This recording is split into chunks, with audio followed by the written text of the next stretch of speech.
Ny mety ho toetrin'andro eny Ranomasina ny sabotsy 20 oktobra 2024 amin'ny enora maraina hatramin'ny alahady 20 oktobra 2024 amin'ny enora maraina. Foana filazana fampitandremana amin'ny avon'ny alondrano ho an'ireo faritra na voaray izany. Ho an'ny morontsiraka Atsinanana tanjona Bobaomby hatrany amin'ny tanjona Angotsy andrahoana amin'ny Tsitokotoko. Ho avy atsimo Atsinanana andrivotra ka ho sivy hatramin'ny 20 kilometatra isan'ora. Anonjaben'ny ranomasina avon'ny onjy rehefa dimy hatramin'ny 2 metatra. Tanjona Angotsy hatrany Mahanoro anorana tandrifindrahoana amin'ny Tsitokotoko. Ho avy Atsinanana somary avaratra Atsinanana andrivotra ka ho sivy hatramin'ny 20 kilometatra isan'ora. Anonjaben'ny ranomasina avon'ny onjy rehefa dimy hatramin'ny 2.4 metatra. Mahanoro hatrany Tolaniaro anorana tandrifindrahoana vitsy. Ho avy Atsinanana na avaratra Atsinanana andrivotra ka ho sivy hatramin'ny 20 kilometatra isan'ora. Hatratra 20 kilometatra isan'ora ny any atsimon'ny farafangana.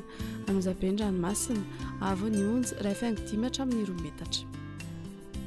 Tolaniaro hatrany amin'ny tanjona Vohimena andrahoana amin'ny Tsitokotoko na Ibalikan'ny masoandro.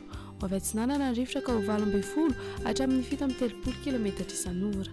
Anonjaben'ny Aheriny ranomasina avon'ny onjy 2 hatramin'ny 2.4 metatra.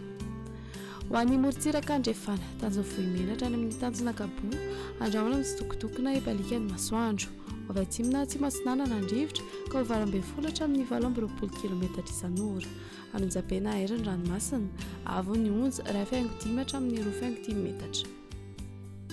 Tanjona Kabo hatrany amin'ny tanjona Vilanandro andrahoana vitsy. Ho avy andrefana amin'ny Akaben'ny rivotra ka ho 20 kilometatra isan'ora. Adiny mpanonjana anonjaben'ny ranomasina avon'ny onjy ray hatramin'ny 2.10 metatra hatratra 2 metatra indraindray rehefa manakaiky ny tanjona Kabo.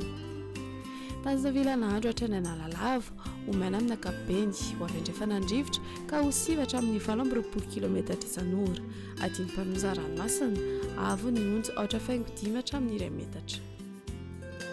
Analalava hatrany amin'ny tanjona Bobaomby olalovanorana tondrofindrahoana indraindray ny manodidina Nosy-be. Ndrahoana vitsiny any Akafa. Ho avy andrefana fitsokan-drivotra amin'ny Akabeny ka ho sivy hatramin'ny 20 kilometatra isan'ora. Adiny mpanonjana ranomasina avon'ny onjy 8.5 hatramin'ny 2 metatra.